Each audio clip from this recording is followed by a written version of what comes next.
¿Te estás preparando para ingresar a la Universidad Nacional de Ingeniería? ¿Quieres ejercitarte con preguntas que realmente pueden venir? Te invito a ejercitarte con la segunda práctica calificada del CEPREUNI ciclo 2022-2. En esta pregunta o estas preguntas están ya en la descripción del vídeo y la dinámica debe ser que detengas el vídeo, te vayas a la descripción de este vídeo, descargues el material y lo comiences a resolver. Intentas resolver y una vez que ya has resuelto o en su defecto has hecho todo lo que puedes, regresas al vídeo para poder compartir la solución. Así que vamos a ver cómo te va en el vídeo. Yo te espero por acá. Vamos a ver cómo nos va en esta segunda práctica calificada. En la primera pregunta nos dicen que tenemos un proyectil que se lanza con una rapidez. Te dan la rapidez, un ángulo de inclinación. Vamos a ponerle por aquí un ángulo de inclinación que es alfa. Y me dicen que se logra un alcance horizontal, a esto en la UNI también le llaman rango, de tal manera que si se disminuye, dice que si se disminuye en un 25% esta rapidez, disminuyo, la hago más pequeña en un 25%, o sea, un cuarto. La pregunta es, conservando obviamente, me especifican este mismo ángulo de lanzamiento, me dicen el nuevo alcance, ¿cuánto será? El alcance original era D, la pregunta es ¿cuánto será el nuevo alcance? Bueno, hay algunas expresiones en el movimiento de proyectiles que debemos memorizar y esas, las que debes memorizar, están también en este canal y hay una justamente para este alcance horizontal o rango. Esta distancia horizontal se calcula de esta manera, es la rapidez elevada al cuadrado multiplicado por el seno del doble del ángulo de lanzamiento, o sea, 2 alfa, dividido todo entre el valor de la aceleración de la gravedad. Este sería el alcance si es que lanzas con esta rapidez, con este ángulo y obviamente en un campo gravitatorio G. La pregunta es ahora, ¿qué pasaría si esta rapidez se reduce? Hay que leer bien ese dato, dice se disminuye en un 25%. 25% es la cuarta parte, o sea, a la rapidez le debo quitar un cuarto. ¿Cuánto me quedaría? Si en la unidad tienes 4 cuartos, si le quitas 25%, o sea, le quitas un cuarto, te quedarían 3 cuartas partes de la velocidad original. Entonces, el nuevo rango, le puedo llamar a este nuevo rango, le puedo llamar X, sería calculado de esta manera. Tendría que colocar la nueva rapidez, que ya no sería B, sería 3 cuartos de la rapidez. Esta sería la nueva rapidez que debo elevar al cuadrado porque hemos, observa, reducido en un 25%. Mantenemos constante el ángulo, así que esto debe ser entonces seno de 2 alfa y siempre se conserva la misma aceleración de gravedad. Bueno, lo que aquí tenemos que hacer es reducir y entonces el valor de X nos quedaría, acá te queda 9 entre 16 y acá te queda rapidez al cuadrado seno de 2 alfa sobre G, que es lo mismo que está arriba. Por lo tanto, podemos decir que B cuadrado seno de 2 alfa entre G, como es lo de arriba, lo puedo reemplazar esto por nuevamente la misma letra D. No te olvides que aquí elevamos al cuadrado, sería 9/16 y B cuadrado lo juntas con el seno de 2 alfa y G que se convierte en la D original. Esto que está aquí sería pues un poquito más, si esto fuera 8 entre 16 sería un medio, 0,5, esto es un poquito más, por lo tanto justo la respuesta va a ser 0,56D, esa sería la solución. En la pregunta número 2 tenemos una pregunta teórica de movimiento circular. En la UNI le llaman movimiento circular. Yo en este canal he lanzado mi propuesta que debería ser movimiento circunferencial porque la partícula desarrolla una circunferencia. Lo que está en este canal es mi propuesta, pero en el CEPREUNI le llaman a esto simplemente movimiento circular y así lo debemos entender. Respecto, dice, a las cantidades cinemáticas, me dice que señale lo correcto. La primera proposición es el vector posición La velocidad y la aceleración en general, dice, no son paralelos. Los vectores paralelos son aquellos que tienen la misma dirección y el mismo sentido. Vamos a imaginar que este puntito es una partícula, esta bolita es una partícula que se está moviendo en un movimiento circunferencial. Y entonces esta partícula tiene un vector posición que se traza así desde el origen de coordenadas. Este sería el vector posición que le llamamos R. Este vector debe tener una velocidad tangencial, ahí está la velocidad tangencial, y la velocidad tangencial con el vector posición van a ser siempre perpendiculares, así que aquí lo voy a poner así, estos van a ser perpendiculares, nunca van a ser paralelos obviamente, y si este movimiento circular tuviera una aceleración, en general debería ser una aceleración así de esta manera. Esta debe ser una aceleración, su aceleración lineal. Esta aceleración tendría dos componentes, una componente que va en forma radial, una componente que iría en forma así tangencial, de tal manera que esta aceleración estaría también en el plano de rotación de esa partícula. ¿Cómo podemos darnos cuenta? El vector posición, la velocidad y la aceleración en su forma más general no son paralelos. Si esto fuera un MCU, tendría una aceleración centrípeta, de hecho no sería la aceleración y la velocidad paralelos. La aceleración con el vector posición serían antiparalelos en todo caso. Podría de repente tener en un instante, cuando parte el reposo, solo aceleración tangencial y sería por un momento paralela la aceleración con la velocidad, pero no puede ser con la posición también paralelos. Así que en general, esto sería el caso más general, no son paralelos. La respuesta es que la primera posición es correcta, sería verdadera. En la segunda proposición me dicen si la velocidad angular, para esto tengo que recordar la regla de la mano derecha, pongo mis dedos, ¿no? Girando en el sentido en el que el cuerpo gira, mi dedo pulgar me da el sentido de la velocidad angular, entonces aquí va así la velocidad angular. Esta velocidad angular es perpendicular a este plano, perpendicular así, mira, perpendicular al vector posición y a todo el plano de rotación. Y la aceleración angular, hay dos casos: cuando es un movimiento acelerado, la aceleración angular será paralela con la velocidad angular, pero cuando es desacelerado, la aceleración angular será antiparalela, será de sentido contrario. Por lo tanto, los vectores velocidad angular y aceleración angular, dice, tienen la misma dirección, sí, porque son perpendiculares al plano de rotación, aunque puede ser que tengan diferente sentido.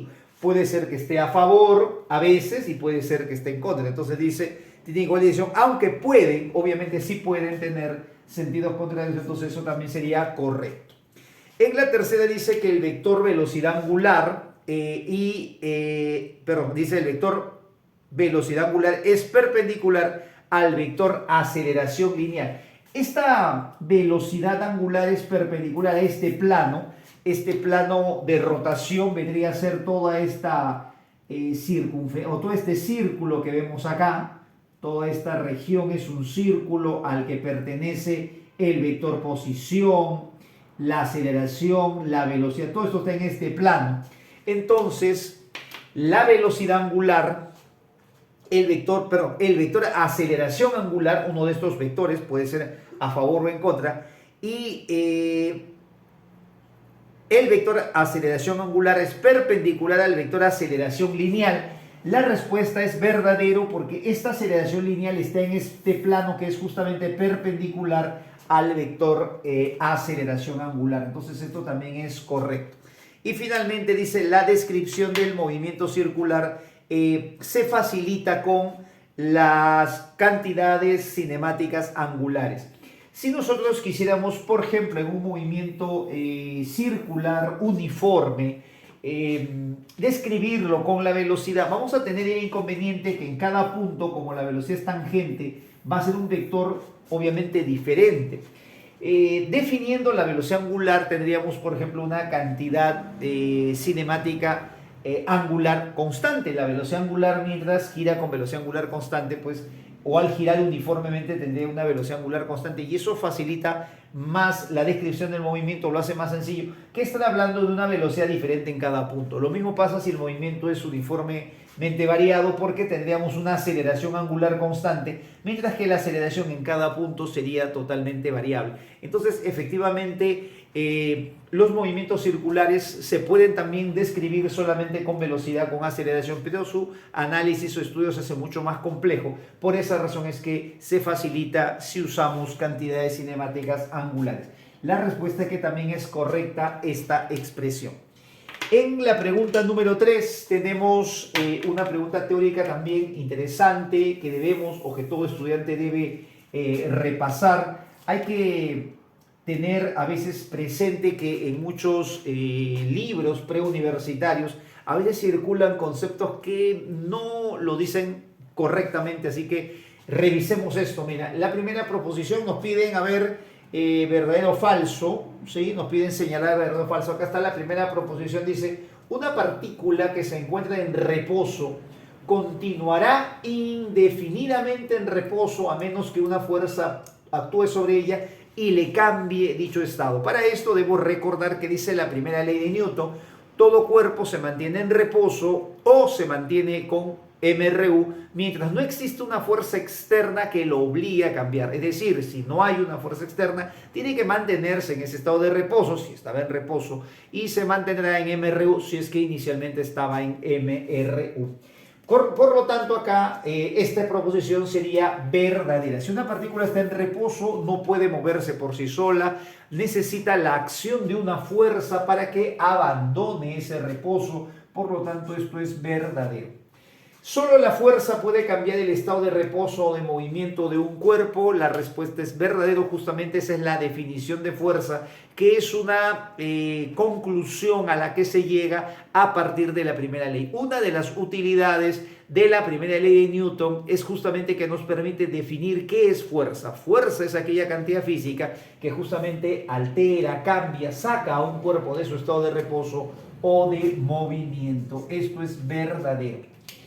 Las partículas libres de fuerza solo pueden estar en reposo o en MRU. Hay que recordar que una partícula libre es aquella partícula que no interacciona con nadie, no recibe ninguna fuerza, ni obviamente aplica ni recibe ninguna fuerza.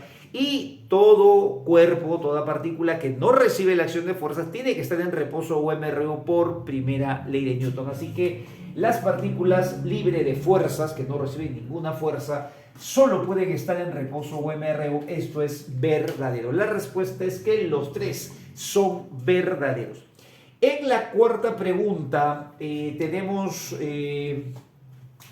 se aplica una fuerza a estos bloques A, B, C, así como está acá en la figura. Se aplica una fuerza y dice que no se separan los tres bloques. Ojo con eso, como se indica en la figura, dice que los tres bloques no se separan.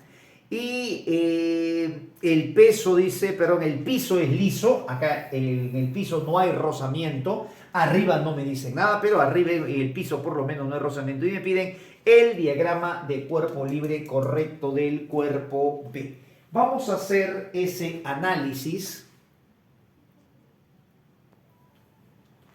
Los bloques A, B, C están aquí en la figura. Este piso es liso, lo voy a anotar por aquí.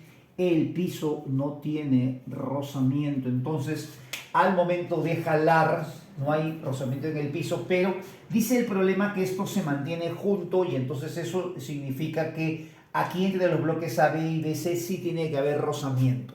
Probablemente para algunos postulantes en la práctica calificada del CEPREUNI puedan pensar por algún momento que este problema es nuevo, o de repente no lo recuerdan o no les parece que lo hayan visto antes. Sin embargo, en examen de la UNI esto ha venido varias veces. Un bloque con otro arriba que jala y se mueven los dos, se mueven juntos, es un problema que ya había venido, así, un bloque y uno encima. Y cuando jalas un bloque arriba y este bloque mueve a otro que está debajo, también ha venido esto. Cuando jalas el de arriba y el de arriba, digamos que arrastra a un segundo cuerpo que está debajo, también es un problema que ha venido en examen de la UNI. Por lo tanto, en exámenes de OCAT ha venido esta mitad y esta mitad, y en esta práctica ahora han venido los dos. Para poder analizarlo mejor, para hacerlo mucho más de repente explicativo, vamos a representarlo de esta manera. Vamos a analizar las fuerzas en cada bloque de tal manera que hagamos el análisis respectivo. Aquí está el bloque que recibe la acción de una fuerza que le llamamos F. Aquí en el piso no hay rozamiento, pero debe haber rozamiento entre AB y BC porque si no los bloques no podrían moverse juntos. Entonces, cuando el bloque A comienza a avanzar, la fuerza que recibe hace que el bloque A avance, pero B no, B se trata de quedar. Entonces lo que hace B es oponerse al movimiento del cuerpo A, más o menos de esta manera.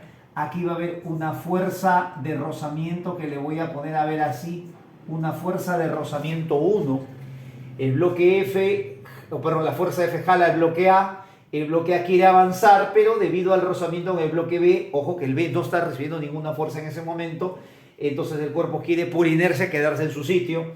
Entonces B le aplica una fuerza de rozamiento F1. Si al momento de jalar A, B se opone a A y le aplica una fuerza de rozamiento, entonces a toda acción hay una reacción. Y acá habría una reacción que tiene el mismo valor, la misma dirección, pero sentido contrario. Cuando A es jalado, la fuerza, a través de la fuerza de fricción, el bloque A le aplica una fuerza a B que lo intenta mover y B obviamente responde con una reacción. También aquí el bloque B va a tener un peso, va a ser, vamos a llamarle su peso, peso de B que le veamos P. Este peso hace que el bloque se apoye en los bloques A y B, y entonces aquí va a aparecer así. El bloque B se apoya en el bloque A, le aplica una fuerza de acción, sería una fuerza de acción que le vamos a llamar normal, y a toda fuerza de acción se opone una reacción que debe tener el mismo valor. Nuevamente B se apoya en C, acá también habría una fuerza de acción, aquí también habría así una fuerza de acción y aquí también habría una fuerza de reacción. Aquí voy a usar un principio que se llama el de simetría. Vemos que el bloque B está apoyado y digamos que mitad en cada uno de los dos bloques por simetría. Aquí podemos decir que esta normal va a tener el mismo valor que la otra. O sea, si este bloque B pesara, por ejemplo, 20 newtons, se dividiría 10 en cada uno. Entonces B le aplica una fuerza de acción a C y C le responde con una reacción a B. Siempre todo esto en forma perpendicular a la superficie. Así, todo en forma perpendicular. Esto sería así. Bueno, acá también esto es en forma perpendicular. Así sería. Y ahora viene una parte interesante, como a través del rozamiento B está sintiendo una fuerza que lo trata de hacer avanzar. Entonces, como B es jalado hacia adelante y C está en reposo, C se le opone al movimiento de B, C se resiste. Recuerda que por inercia, si un cuerpo no recibe fuerzas, entonces se debe mantener en reposo a velocidad constante. La fuerza que le apliqué al cuerpo A hace que A le aplique una fuerza B. Luego, cuando B recibe una fuerza y trata de avanzar, C todavía no recibe la fuerza, entonces C se quiere quedar en su sitio. Entonces C se opone al movimiento de B y acá habría una fuerza de rozamiento que le voy a llamar una fuerza de fricción 2. Entonces, cuando B es jalado, C se le opone y a toda fuerza de acción hay una reacción, así que por acá tendremos la fuerza de fricción 2. Así serían, mira, las fuerzas en el bloque B. Tendríamos su peso, la fuerza de fricción que A le aplica a B, la reacción normal que B recibe, mira, de A, y cuando B comienza a avanzar, el bloque C se opone al movimiento, hay una fuerza de fricción que se opone al movimiento y una normal que recibe. Acá podemos también agregarle el peso de A, el peso de C y la normal del piso, ¿no? Que no sabemos pues si los pesos de A y C son de repente diferentes o cada uno tiene un peso, entonces habría también aquí normales en el piso que podríamos de repente agregar. Pero a nosotros nos piden solamente el diagrama de cuerpo libre de B. Esta sería una primera respuesta al ejercicio, o sea, esta sería ya un diagrama de cuerpo libre, una fuerza para abajo, dos normales llegando y mira las fricciones a cada lado. Si no hay esa clave, otra forma, otra posible respuesta es que la normal y la fricción se pueden unir y hallar su resultante. Puedo hallar la resultante de estas dos fuerzas, acá habría una reacción total y acá también habría una reacción total. Esta es otra forma de representar las fuerzas, aquí habría una reacción total. Entonces puedo presentar mi respuesta a mi diagrama de cuerpo libre así, las dos reacciones, mira, de esta manera, y el peso, o de repente normal, fricción 1, peso, normal y fricción 2. La clave al ejercicio sería, la más adecuada sería donde se están poniendo las reacciones totales y la respuesta sería la alternativa. Finalmente vamos a ver la pregunta de las poleas.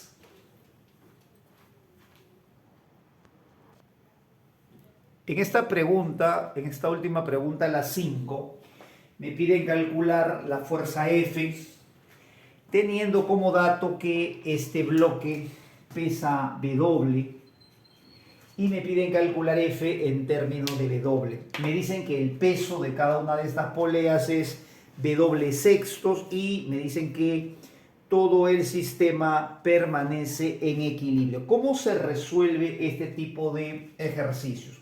Bueno, una forma bastante práctica de hallar este tipo de problemas es que si tú tienes acá un peso W, esta tensión debe ser la misma y acá al otro lado debe haber, ¿no?, la misma tensión. Si esta polea no pesara, estos dos W y W acá, habría una tensión 2W que si tiene peso tendría que agregarle. Entonces de manera práctica sería W más el peso, hallo la tensión total, hago lo mismo, esta tensión por propiedad de la polea, si es la misma cuerda, acá se va a obtener el mismo valor, más el peso de la polea, me da la de arriba, nuevamente al otro lado obtengo el mismo valor, más el peso de la polea, obtengo toda la fuerza F. Esa es una forma práctica de poderlo calcular, que funciona bastante bien para los ejercicios, pero en este solucionario voy a explicar por qué es que se suma todo para arriba, todo para abajo, porque cómo es que los sentidos, a veces yo he notado que algunos tienen aquí problemas, porque a veces ponen mal el sentido, a veces se confunden por qué va para arriba y para abajo, así que vamos a aprovechar este ejercicio de poder analizar polea por polea cuál es la forma correcta de analizar el sentido de todas las fuerzas. Lo que vamos a hacer primero es como un corte imaginario, aquí vamos a hacer un diagrama de cuerpo libre primero para este bloque, después para esta polea, luego para esta polea y así sucesivamente. Vamos a empezar, mira, de esta forma.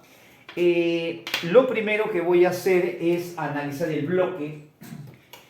En el bloque tengo las siguientes fuerzas. Tengo la fuerza de gravedad, que en este caso es W.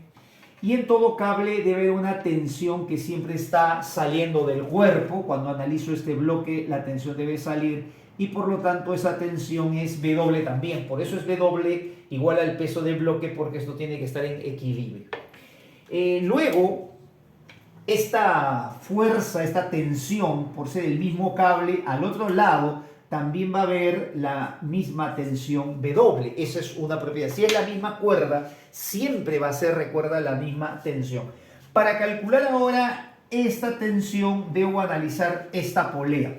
Voy a ponerle aquí unos puntitos, voy a sombrear para recordarte que voy a analizar esta polea. ¿Cómo se analiza la polea? En esta polea tengo un cable, otro cable y otro cable, así que donde hay cable siempre hay tensión saliendo. Entonces aquí en este cable habría una tensión que está saliendo, mira que estoy analizando a él, esto sale, aquí también está saliendo. Si bien es cierto, aquí está saliendo, el valor sí es el mismo porque es una misma cuerda, o sea, no vayas a pensar que es aquí 2W, no, esto es, la tensión es W. W actúa sobre el bloque para arriba y sobre la polea actúa W pero para abajo. Aquí también actúa para abajo. Aquí le voy a agregar el peso de la polea. el peso de la polea que es W sextos, y aquí va a haber una tensión que no conozco y que voy a intentar calcular. ¿Cuánto será el valor de esta tensión? Entonces, como este sistema está en equilibrio, voy a igualar lo que va para arriba con lo que va para abajo. Para abajo tengo W, tengo esta tensión W, esta tensión W y W sextos. Vamos a sumar, sería 2W más W sextos. Me sale 13 sextos. Esto me sale así.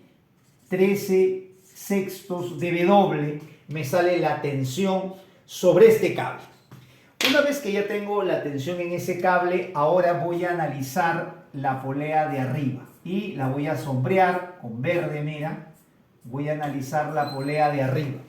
En esta polea también tengo 3 cables. Acá tengo una tensión que está saliendo, una tensión que está saliendo y acá otra tensión que está saliendo. Esta tensión que está saliendo, como es este cable donde ya calculé la tensión anteriormente, aquí sería 13 W sobre 6.